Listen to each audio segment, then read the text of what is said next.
What's up, America? I'm Danny T. Welcome to the show.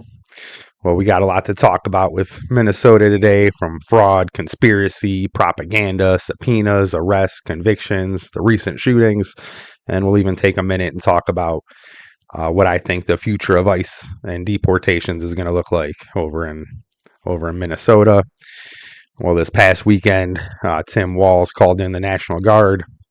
Um, kind of up in the air. I don't know exactly what's going to happen with that. I mean, Tim Walz called them in, but at the end of the day, Donald Trump is the commander in chief, right? So I don't know how that's going to play out. That's going to be interesting, kind of scary too. But nonetheless, mass subpoenas have been given out to a lot of the officials over in Minnesota.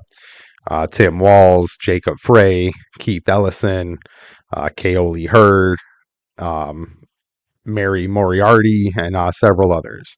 The subpoenas were given out because of conspiracy to obstruct immigration officers. Now, all this comes from, I mean, the gaslighting we've been seeing, the lies, the propaganda. Um, I mean, everyone's a Nazi, everyone's a fascist that sides with the right. The left is righteous and perfect. They do no wrong, correct? Well, let's look at that. Let's start with Liam Ramos, the 5-year-old boy. The story was that he was kidnapped by ICE and he was being used as bait to get his parents. In reality, the dad ran away. He saw ICE coming and he wanted to stay in the United States rather than be a father to his own son. So he left his kid and ran away. After this, we have Frank Miranda, 55-year-old man from Portland, claimed he was abducted on his way to work. In reality, he was released the same day. It was probably just misunderstanding. Maybe he didn't cooperate. I don't know all that, but these are not abductions. They're being detained. They're being questioned, seeing what's going on.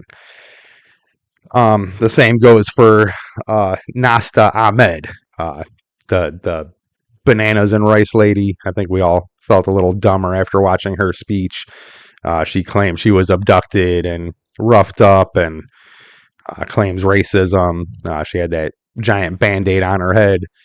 Now she was detained for 2 days and let go. The agent said she was assaulting them and obstructing justice. Didn't know which way to go. There was no real proof either way, but we find out that now she is arrested again with 15 other people for obstructing justice and harassing ICE and doing what they do, what we thought was going on in the first place. What led to her arrest? It wasn't just a random arrest. It wasn't just because she was Somali. The funny part is it's been less than a week. She doesn't have the Band-Aid on, and there's no bruise on her head. Nothing. Just another made up story, in my opinion. Kind of like this. I'm going to butcher this name, but Anthony Kazmarazak. He's the guy that squirted liquid out of a syringe at Ilhan Omar. I don't know if it was real or not, in my opinion. It looked a little staged to me. Only time will tell. It seems like a lot of these things, the more time passes, we tend to find out that they were lying about things. This might be another one of those, in my opinion. Don't take my word for it yet. As more comes out, I'll keep you posted. But all this is being done because of the fraud. I mean, we can't forget about the fraud. I covered the fraud a few episodes ago, but just to recap, $9 billion have been stolen. The Feeding Our Future Fund alone, $25 million. On top of that, you had the housing stabilization, autism therapy, and the daycare. Every good Somali graduates from the Leering Center. But altogether, 98 charges, 60 convictions. The DOJ served 130 search warrants and over 1,750 subpoenas in this ongoing investigation. Still going on, still finding things out about that. But due to this, Donald Trump has lifted the Somali temporary protection status. Now it got its start September 16th, 1991. They have had several extensions since, and finally the end date will be March 17th, 2026. Um, Donald Trump and the current administration feel that Somalia is safe enough for them to go back home after all these decades. And I agree, even if it's not safe, as I've stated before, a lot of the Somalis, they claim to be Somali first. They talk about their country as Somalia. They don't really claim to be Americans. Now, my family was immigrants. I was born here. My family was happy to be here, and I find it insane when people come from other countries and they are not happy and proud to be here. So I say deport anyone that doesn't want to be here, regardless. I'm totally fine with it. Now ICE has had a lot of success over the years. I mean, with the wall being secure, we have less repeat crossings. People don't just get deported and come back over 2 days later like they used to. But as a result of this, we have lower drug overdose rates, about 27% lower, and it's still dropping by the day. We have lower crime rates. Now, starting back in 2023, ICE arrested 73,822 undocumented illegal aliens, most of which had criminal pasts. In fact, 4,390 of those arrests were sex and sexual assault charges were already linked to these people. As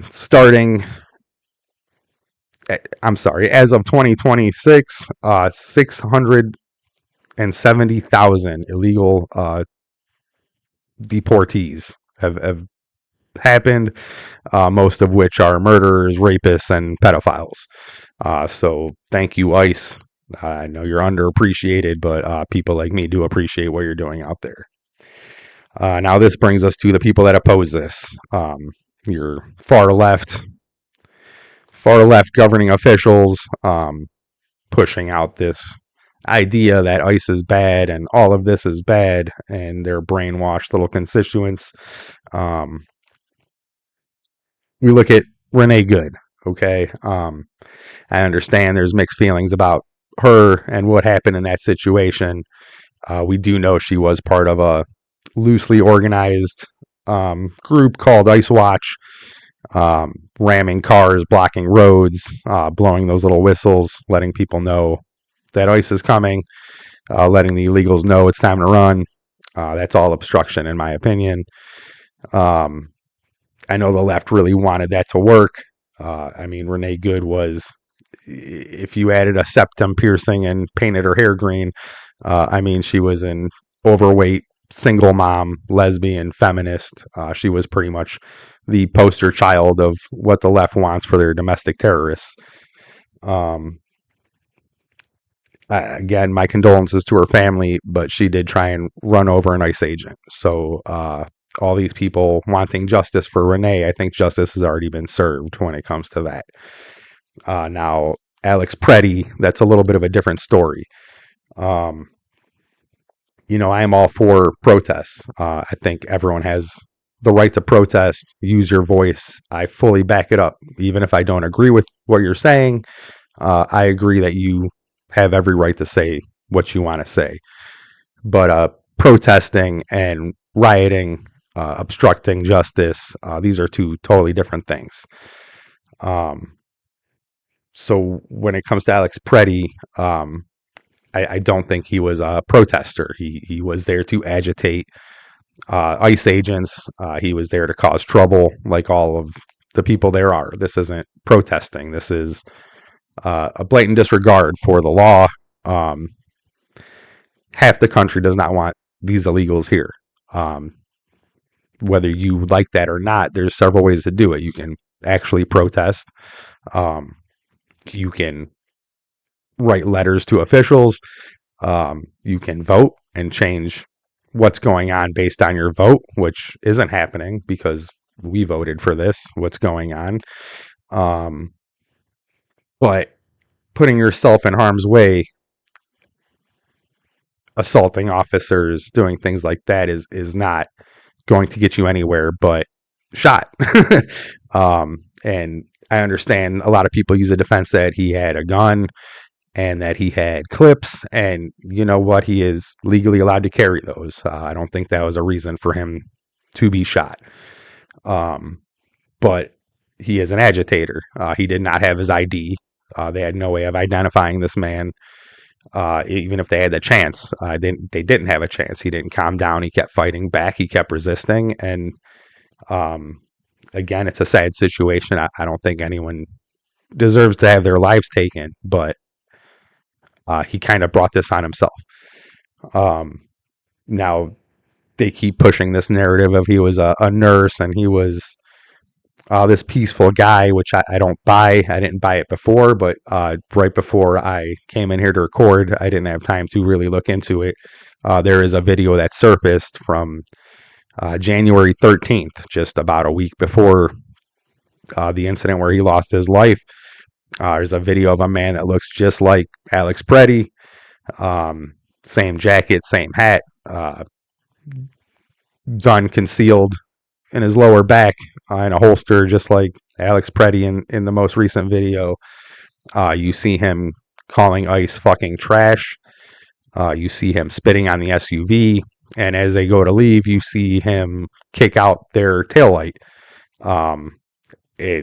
After this, ICE comes out, tackles him to the ground.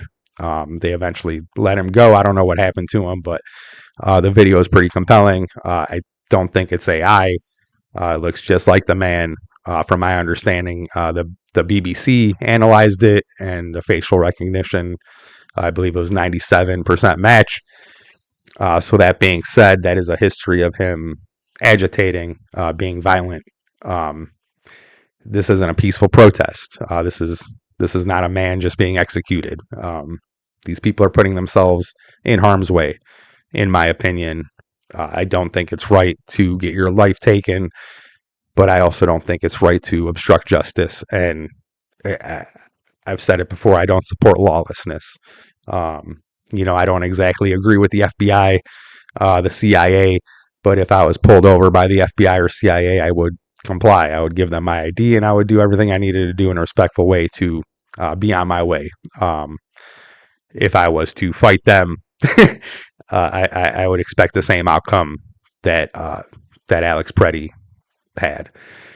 Nonetheless, even after all this, not much is going to change. Trump is not pulling out of Minneapolis. This is not some win for Minnesota. In fact, it's the opposite. Tom Homan is going in, and he's going to replace Greg Bravado, and he is asking Minnesota to let police aid him, which is what they've been asking for. Trump has said several times to Tim Walz, to Frey, if you want less agents, just cooperate. When you find an illegal in jail, in your prison, let us know. We'll come pick them up. If there's an illegal that you know of going about town, working a job somewhere, and he's not supposed to be here, and he's a criminal, let us know. We'll come pick him up. Nonetheless, both Frey and Walz have said no. They don't want to cooperate. They are willing to keep talking to Tom Homan, but cooperation is not something that they plan on doing, and they are still pushing out this terrible idea for the people that follow them to keep fighting against ICE. I think if this happens, we're going to see more casualties. With the National Guard coming in, who knows what's going to happen, whose side they're going to take. It's a pretty scary time, but I think that this is a lesson of why when you look at Tim Walz, you look at Ilhan Omar, you look at AOC, you look at Mamdani, there's a reason why other countries ban communism, and it's reasons like this, because it just disrupts what normal society is supposed to be. These aren't just Democrats. I have Democrats that are my friends. I have Democrats that are smart people. They're not out there fighting agents. We may have a difference of opinion, but they don't look at me like a Nazi. They don't believe all the BS and propaganda being pushed by these extreme governing officials. That's my hot take on all this. I'm sure some of you disagree with me. Leave me your comments down below. If you like the things I talk about America, give my channel a like, share, and subscribe. And I'll see you later, America.